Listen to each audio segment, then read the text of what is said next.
Hello friends, I'd like to share my 40-day experience of abstaining from something with all of you. I will highlight the main period. It's probably 30 days. It's exactly a month. That's when it was interesting. And I will tell about the last 10 days separately. In principle, I managed to abstain for 40 days on the very first attempt.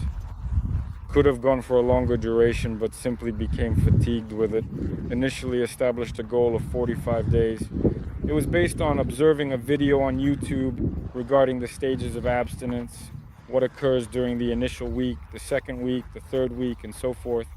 And I realized that accordingly, the time period from 20 to 60 days is the most interesting period for me. So I selected an average duration such as 45 days. In the initial week, there was a strong inclination to surrender. Once again, I want to clarify that I did not really engage in the act of masturbation, so it was indeed a period of abstinence from any form of sexual activity or self-stimulation. Thus, in principle, it was a straightforward task for me, as I am not prone to overreacting due to my lack of habit in doing so. So the first week, well, strong urges to give in accordingly. These are the first 7 days. Accordingly, well, like a normal state. Just like you have a state, that's the first week. Then the second week was already different. That is, higher productivity, better condition, stronger. And on the 15th day, I went to get my testosterone levels tested, and it was 29 moles. Overall, high testosterone. I don't know if it is related to abstinence or not, but when I tested it before, it was around 12, 13 moles. But that was a few years ago. Now I have become much stronger. That is, I am serious about sports, and that also had an impact on me. I consume a large amount of protein. Well, refraining from certain things probably also had some kind of impact on my lifestyle. I observed that my productivity has improved significantly and reached a very satisfactory level. I accomplished all of my tasks each and every day without fail. The act of working is not challenging or demanding in any way. I am a business person, so I do not have a boss. And, in a way, it complicates things because without a boss, there is no one to report to. You are basically accountable to yourself and have no one to answer to. In line with this, I consistently have an ample amount of money, thus lacking strong motivation to engage in hustling activities for financial gain. Here it's like I didn't have this feeling of, damn, I'm going to earn $1 billion right now, but just a steady state, steady productivity. When I sat down to do it, I just did it. And I could work like that for days. That's it. The clarity of thinking is good in itself. So I'll note that the main plus of this whole period is efficiency for work, for business, its clarity of thinking, and the duration of the work cycle. Because usually I have this thing where I brainstorm for 2-3 days. The thought process, the computer, and then it's difficult for me to focus for some long period, like 3-4 days. It's hard for me to focus there, and unpredictably when I fall out of line. It was uncertain when I would commence being in the loop once more, so to speak. Here I worked productively throughout the entire period. This is great. This is very good. If you want more money, practice more. Following that, commencing from the 20th day, there were already certain urges, such as the desire to slip up again, that started to surface. So the initial week was there, then they faded away, then they started once more. In summary, the utmost crucial thing is simply to wait it out. It is important to understand that if there is an urge at this time, it will not be constant. The urge I had lasted for a period of 2 to 3 hours. You should wait for a few hours and you will see that it has disappeared. For instance, the previous day. The period of abstinence concluded 10 days in the past.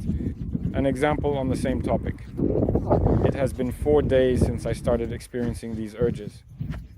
Yesterday, I also had a strong urge to do something, so to speak, and I just went out, ran errands, met with my mother, chatted, and everything passed, and by the evening everything was fine. Today, there are no urges at all, everything is fine, so my advice is just wait a couple of hours, literally wait. Starting from the 30th day, it became really boring and monotonous, with no excitement or novelty. I found myself longing for some sort of change or stimulation to break the monotony. Like, I started thinking, why am I doing all this? Why am I abstaining? What's the point in this? So I realized that yes, for work it's effective, but it's like living boringly. No boredom in living, actually. So I was living a fulfilling and enjoyable life, having a great time, socializing with friends, dining out at restaurants, and going on vacation every week. That's all there was to it. So, yeah, in short, it's already the 40th day. I'm like, oh, well, kind of, I'm done, and that's it, it's all over. There. I measured my testosterone at the very end of abstinence, so just a reminder. A few years ago, it was approximately 12, 13 testosterone. On the 15th day, it was 29. And on the 38th day, testosterone, oh no. On the 40th day, I actually passed away on that day. I mean, I passed away before the relapse. I mean, I passed away in the morning, relapsed in the evening. I had testosterone levels up to 22, so he even fell. On the 40th day, he was less than on the 15th day. Well, significantly, like 29 versus 22. Significantly, that's how it is. In general, my recommendation is to try it, or not, yes, try it. A cool topic about, you see, the most important thing for what this is all about, for the dopamine system. What happened to the dopamine system, damn it? Honestly, everything was compensated with food and YouTube, some other nonsense. I am unable to say that my dopamine system underwent any changes, but overall I described that my work state was more stable than before, and my level of stress resistance was definitely higher compared to previous experiences. I definitely felt more of that masculine energy in myself, a stable strength. I noticed that girls, well, I'm married, so of course some other girls there, waitresses, I don't know, just some fleeting dialogues, they started treating me differently. So, like, in a specific manner, a woman looks at a man and experiences a deep desire or longing. Yeah, that's how it is, you know. But I didn't feel like she really wanted to have sex with me. I mean, there was some other kind of attitude. So prior to this, I had never experienced such a strong desire or admiration towards myself. I am not sure, perhaps. I mean, you know, like how they observe a star. And it was like, this occurrence took place on numerous occasions. And the ultimate point is also fascinating. The sperm has undergone a transformation, indicating that it has become thick, very thick, and the color has experienced a change. And this is also a type of, I mean, it is evident that biological processes occurring in the body are right there on the surface area. That is the gist of it, fundamentally speaking. I do not intend to engage in any further abstentions, but I do anticipate publishing videos on this particular subject matter. So if you're interested, stay tuned, ask questions. I can perform additional tests. I find it to be quite interesting.